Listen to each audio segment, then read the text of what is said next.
So I've played a fair bit of Elden Ring Nightreign at this point, despite taking some time off to play Wu Chang Fallen Feathers, Donkey Kong Bonanza, and Death Stranding 2. What can I say? It's been a busy year, and I still haven't even finished those last two yet. Somehow, amidst all of that, I've still managed to sink about 80 hours and counting into FromSoft's latest game. I've defeated every Night Lord solo, and I'm now making my way through the remaining remembrances, doing some runs with friends, and I just got the Platinum Trophy the other day. And, well, over the course of that 80 hours or so, a lot of different things have stuck out to me about the game. The Nightfarers themselves are absolutely fantastic, and a wholly great addition, not just to the game, but to the wider world of Elden Ring itself, and I wouldn't be averse, to be honest, to seeing more orthodox character choices in a game like this in the future.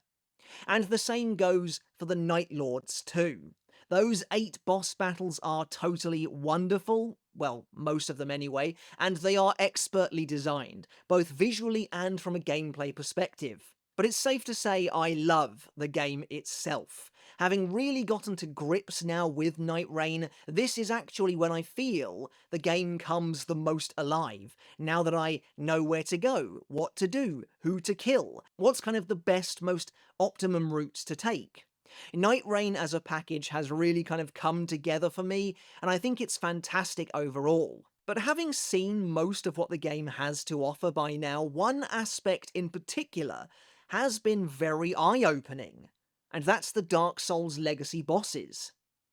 Prior to the game's release, these returning legacy bosses were a huge marketing draw for people. Somehow, several bosses spanning Dark Souls, Dark Souls 2, and Dark Souls 3 would be returning in Elden Ring. They would be appearing in the world of Limveld, and this was really exciting. Now, the final number of those bosses ended up being perhaps a tad disappointing, with only 2 bosses returning from each game, for a total of 6 altogether, but still, the novelty was there, and it was great to get to face them again, especially, for me at least, the 2 bosses returning from Dark Souls 3. But you know, something happened. Something I didn't really expect.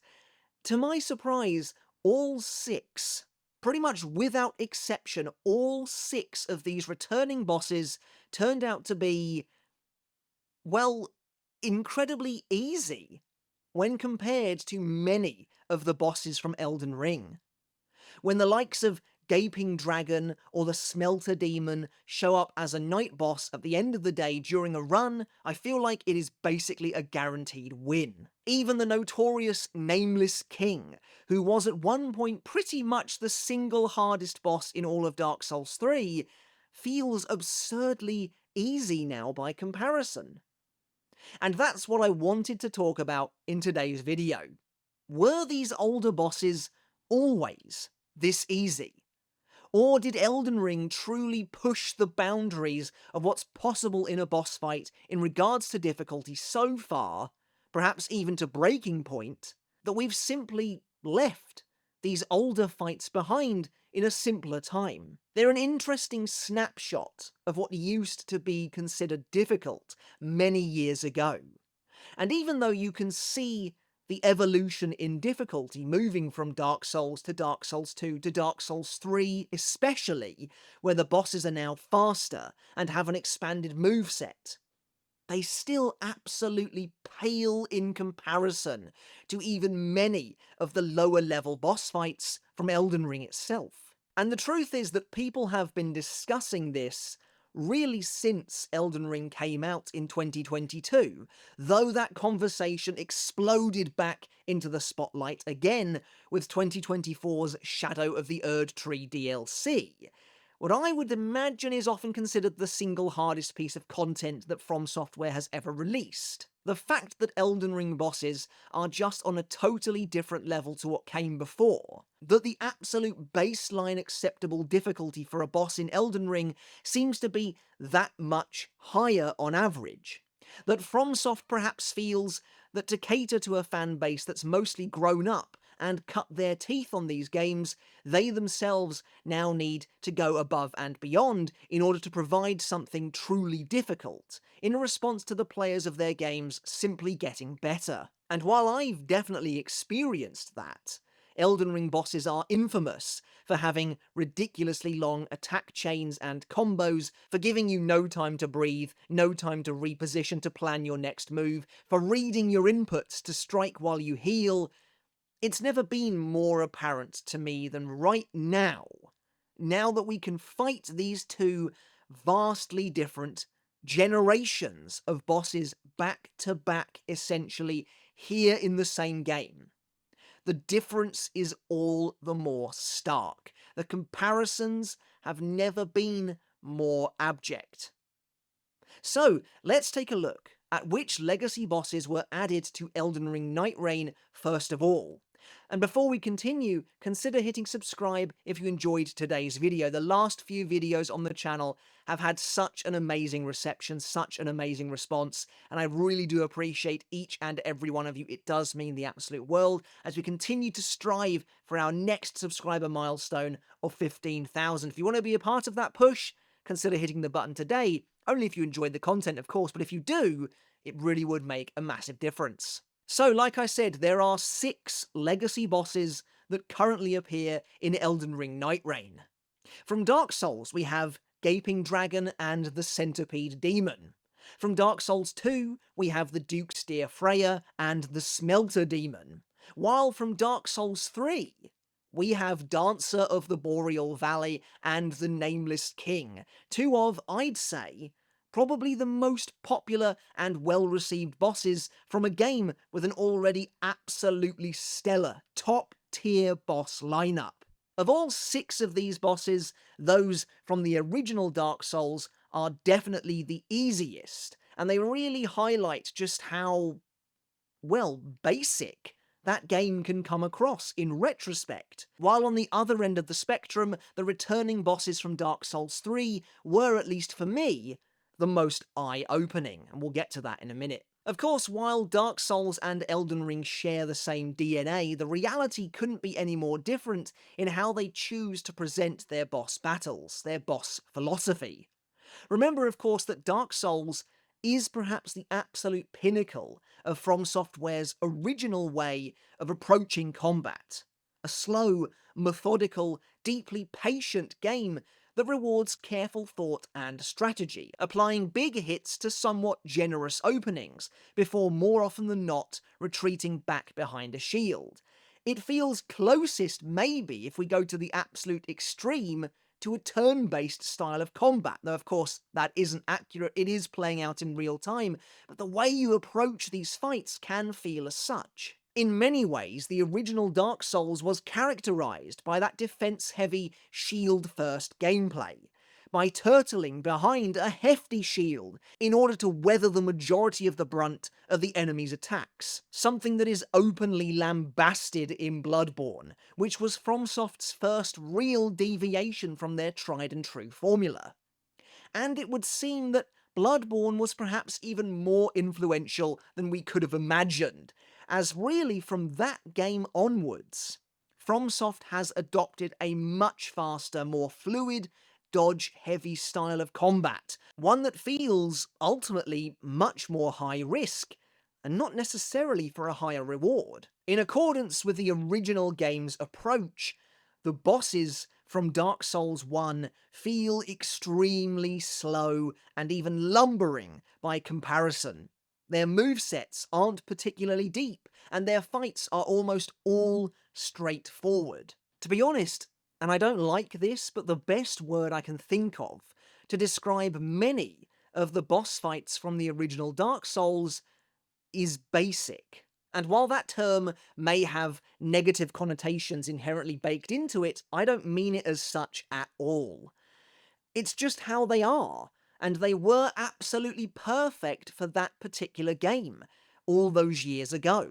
And the same is mostly true of Dark Souls 2 as well. Considering Dark Souls 3 released only a year after Bloodborne, one has to imagine that the shift away from that original style wasn't influenced by Bloodborne at all necessarily. It was clear the shift away from that approach was always planned, it was always in the cards, perhaps due to some real foresight on the developer's part, that fairly soon their player base was going to outgrow this slower, more methodical approach, designed to have players and bosses trading blows on a more even playing field. Dark Souls 3 felt, at least to me, a lot more like Bloodborne in its bones, albeit with a wider variety of options. It's fast, it's frantic, but it's elegant too, and the new boss catalogue had been transformed to match. Now, bosses are characterised by their speed. Vort, the second boss you face in Dark Souls 3, is all about how fast he suddenly charges you from across the battlefield, for example, immediately telling the player very early into the game that this is something you're now going to have to contend with. Bosses now feature flowing, freeform, highly aggressive and even oppressive movesets to keep up with the player's expanded movement options. To cut a long story short, you are much faster, and so are they. And I've got to be honest, to this day, I kind of feel like Dark Souls 3 is still the game to strike the absolute perfect balance. But in comparison to Elden Ring, even Dark Souls 3, which was a big step up, feels like a step down. Elden Ring bosses really are a cut above, and expectations have simply changed, and that goes both ways. What the player expects out of FromSoft and their boss design, and what FromSoft expects out of the player. Even the lowliest of Elden Ring bosses, unless specifically designed to be otherwise, feel like an insurmountable mountain when compared with the games that came before. More and more, FromSoft's new boss philosophy is shining through, and not just in the game's biggest fights either. Now, bosses are exceptionally mobile, capable of covering enormous ground in just a few moves, whether that's closing the gap on you while you're attempting to heal and catch your breath, or escaping from you, forcing you to then give chase across potentially huge arenas. Now, bosses no longer use just one or two well-telegraphed attacks, powerful moves that absolutely will hurt if you are hit, but reward you for a successful guard or dodge with a major opening, where their combos tapped out at a max of maybe 3 different strikes, again very well telegraphed. Instead, they seem almost frantic and feral in their movements, lashing out and striking at you in rapid, drawn-out combos. Combos that often end as well with some kind of AoE attack that encompasses the floor around them. Bosses are now much more likely as well to inflict a status ailment upon you, or perhaps most annoyingly of all, use a delayed attack to make dodging feel almost impossible. And it really felt as well like all of this absolutely came to a head with Shadow of the Erdtree. And these weird delayed attacks are perhaps the biggest symptom of Elden Ring's combat evolution, and what's missing the most, I think, from the Dark Souls legacy bosses. Even fairly simple bosses from Elden Ring like Godric are designed to throw you off your dodges as the boss kind of readies their weapon but then leaves it hanging in the air, completely removing the organic nature and feel of the fight's flow. And when almost every single boss starts to do this, it comes to define the combat. Compounding all of this is a sense that the bosses of Elden Ring are designed to strip players of their agency. Gone are the days of taking a measured approach to a boss fight and being able to retaliate in a way that feels both fair and sufficient, your reward for successfully reading a boss's attacks. Instead, many Elden Ring bosses spend potentially minutes at a time flailing about an arena, dousing the ground around them in some kind of damaging AoE blast, and then only give you a second's worth of an opening to land maybe one hit before the cycle starts anew. And by the way, I don't say all of this to mean it as a criticism of Elden Ring's boss philosophy. After all, that video has been made many times over, and perhaps we can talk about that deeper in the future as well. I'm really just laying down how the bosses in this game do actually work in comparison to those older legacy fights. I think actually an interesting comparison can be made by two specific mini-bosses found in Elden Ring, who, juxtaposed, almost perfectly highlight the stark difference between that old style of boss fight and Elden Ring's current seemingly favoured style. and that's the Erd Tree Avatar and the Ulcerated Tree Spirit. Unsurprisingly, the Erd Tree Avatar feels almost exactly like one of those much older bosses, heralding from a game like the original Dark Souls, almost to the point where it feels like it's simply been transplanted into Elden Ring, and that's almost certainly by design, since the Erd Tree Avatar feels almost identical to the likes of the Asylum Demon from those games, to the point where it does appear to be a purposeful callback. But it's a slow-moving, lumbering boss, which swings its weapon at you in wide arches and swipes, giving you ample time to respond as it often leaves itself wide open. Try and attack the boss from the back, and it'll perhaps leap up into the air, or drive its weapon into the ground for a charged up AoE blast, and to conjure several homing blasts of energy. But for the most part, this is an extremely straightforward fight, where some well-timed dodges and a basic knowledge of what the boss can do will likely see you through. While some of the Erd Tree Avatar enemies will later gain status ailment powers, like the Rotten Erd Tree Avatar, in order to make the fight tougher, you're not about to see any of these bosses zipping about the place, or performing strings of combos that require pitch-perfect dodge precision. The same can't be said for the Ulcerated Tree Spirit, which feels emblematic of everything potentially wrong with Elden Ring's approach to boss design, depending on your view. In many ways, the Ulcerated Tree Spirit feels like a more natural creature in the way it writhes and flails, with no real structure to its attacks, no rhythm, flinging itself across the battlefield with reckless abandon. It's a huge enemy too, meaning the camera often struggles to keep up with the way the creature is not just whipping its massive tail about, but how it often takes up a wide portion of the frame. On top of this, on top of the way it comes flying towards you with little warning, or initiates a grab attack in the middle of its already strange serpentine combo, it also spits golden flames onto the ground because why not? Either around itself or throughout the battlefield. Now, being mini-bosses, neither of these fights are too hard, but they seem perfectly placed to be compared, as they are both fought many times throughout Elden Ring, and both of them return in Nightreign as well. In my opinion at least, Ulcerated Tree Spirit is, generally speaking, a much more frustrating and uneven experience, though it's far from the worst offender. Its huge bulk means it does leave itself plenty open too, unlike something like, say, the Red Wolf of the King Consort, which is a bit of a nightmare to be honest, in how it's constantly on the move, bounding and leaping away from you at all times. Anyway, I feel like we went off on a bit of a tangent there. Ultimately, this takes us back round to Elden Ring Nightreign and the appearance of these legacy bosses. I simply cannot believe how easy they all are, every single one of them. The Gaping Dragon and the Centipede Demon from the original Dark Souls are gigantic, slow, and really just incapable of doing pretty much anything at all. Their attacks are so basic that I struggle to believe they were ever really challenging bosses, ever threats.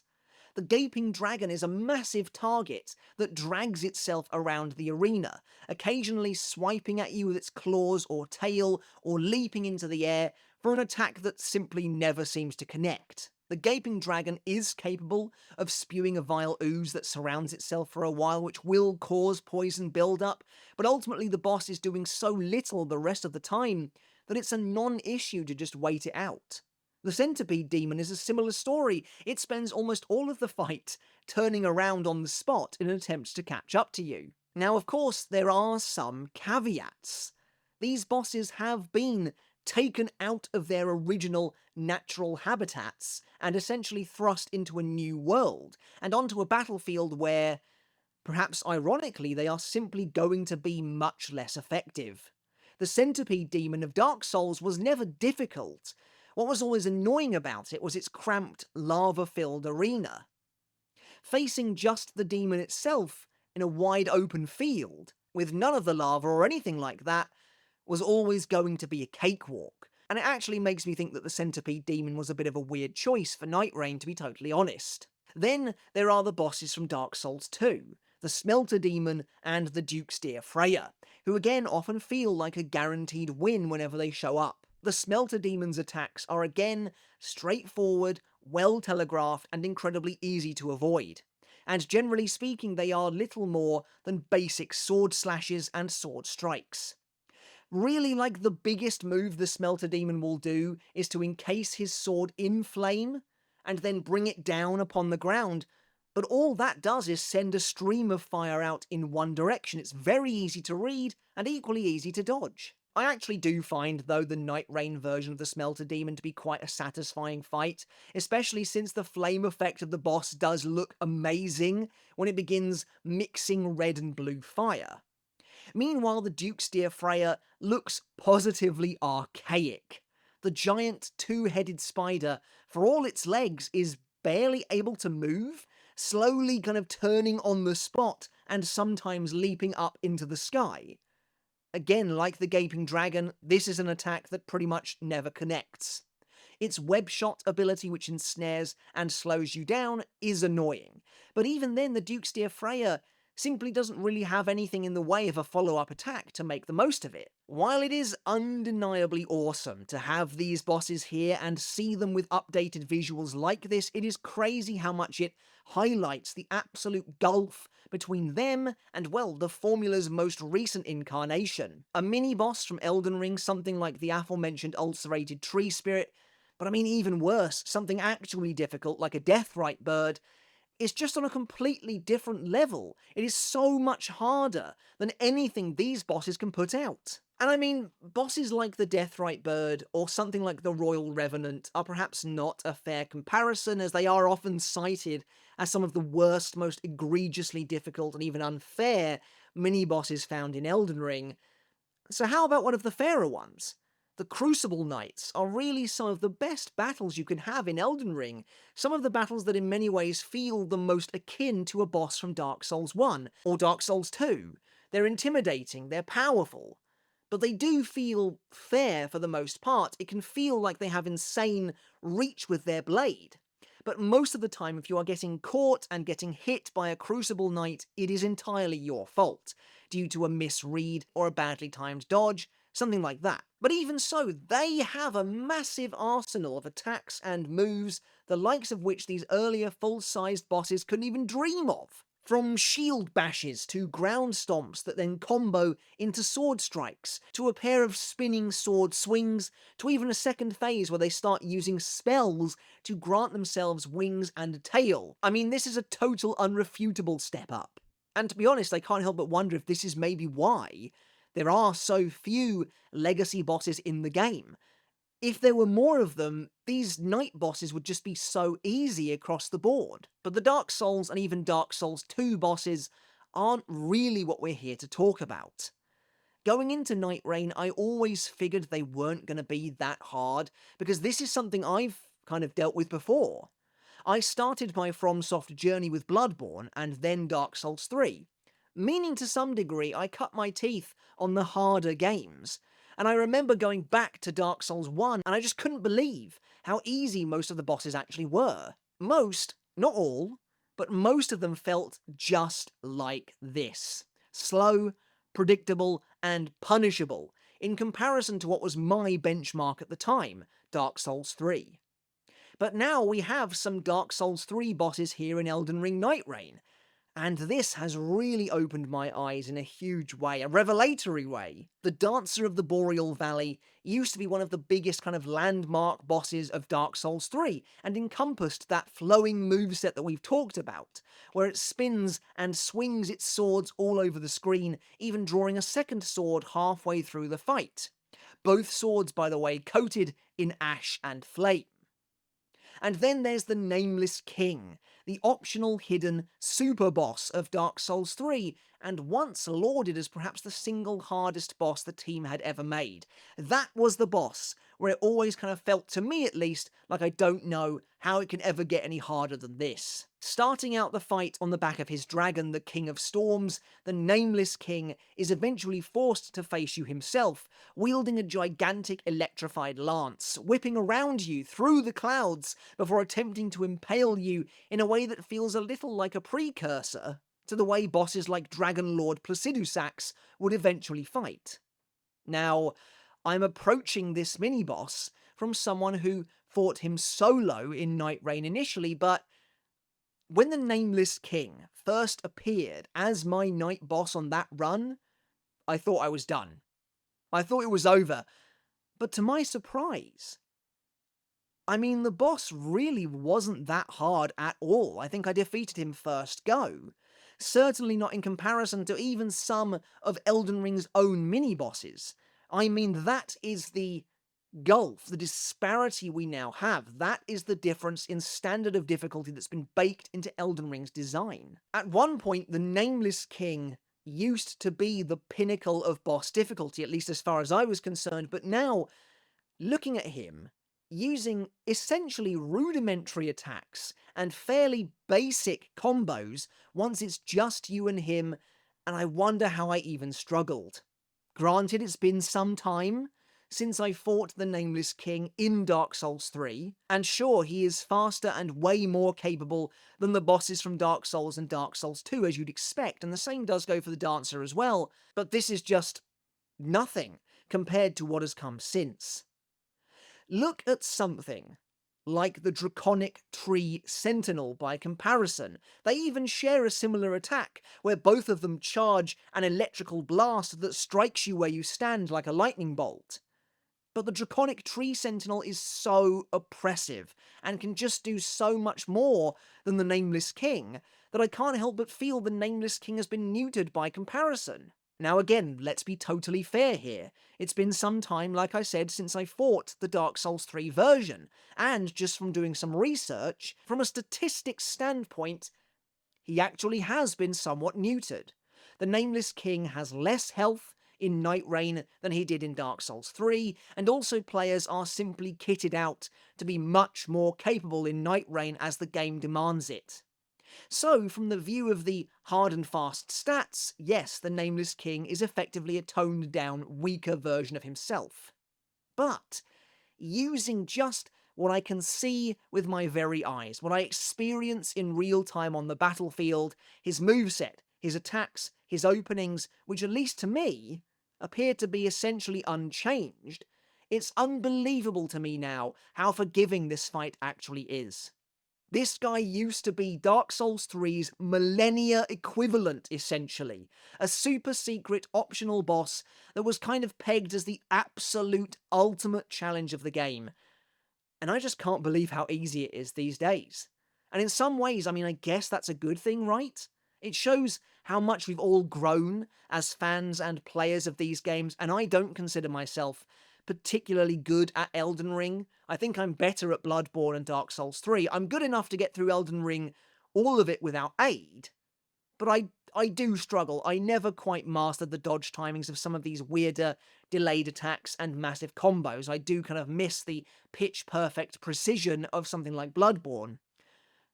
But clearly, now that we are tangling with even mini-bosses that make the ultimate boss of Dark Souls 3, at least in Nightreign, look and feel like a bit of a chump, where does that leave us in the future?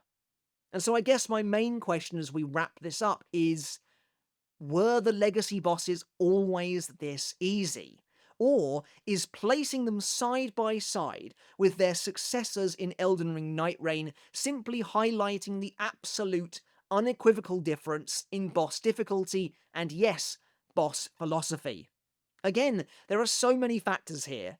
Elden Ring and even Nightreign is just a much bigger, denser game than, say, the first Dark Souls. There is an unbelievable disparity separating them.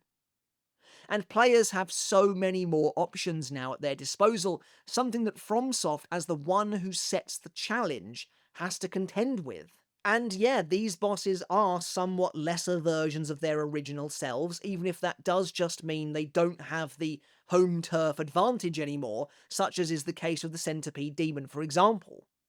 If this, though, is the natural progression of the Dark Souls formula, and Elden Ring is the current apex, then where do we go from here? Because even though Elden Ring has been out for some time now, I simply cannot fathom, I can't really envision a future version of this game, of Nightreign's formula, where I fight someone like Millennia say she is one of the returning legacy bosses at that time and think, wow, this is really easy compared to the bosses I'm fighting of this new game. Because when even the easiest mini-bosses of the game, like the Golden Hippopotamus or the Demi-Human Duo, are capable of so much more, of moving so much faster, of outputting more damage than most of your legacy bosses, that definitely tells you something about the future direction of this series, of this formula. What it's saying, I'm not entirely sure, but I guess that's going to be for us to find out. So that's it for today's video, guys. Apologies, it's a bit of a long one, but I'd love to hear your thoughts down below. Were the Dark Souls legacy bosses always this easy? Have they been made significantly easier for Nightreign, or is it really just the fact that we are now able to actively compare the two, essentially back to back, thanks to both generations appearing in this one game that really highlights how different things actually are now? Are the newer bosses really that much harder? Can they really do that much more? I'd absolutely love to hear your thoughts down in the comments below, so do please let me know. And consider hitting subscribe down below, like I said earlier, if you enjoyed today's video. All of your support does mean the absolute world, and thank you so very much for watching. I hope you enjoyed it, and I hope you took something of value from this video as well. Okay, everyone, once again, thank you so very much for watching. Until next time, I'll catch you later, and let's talk games again.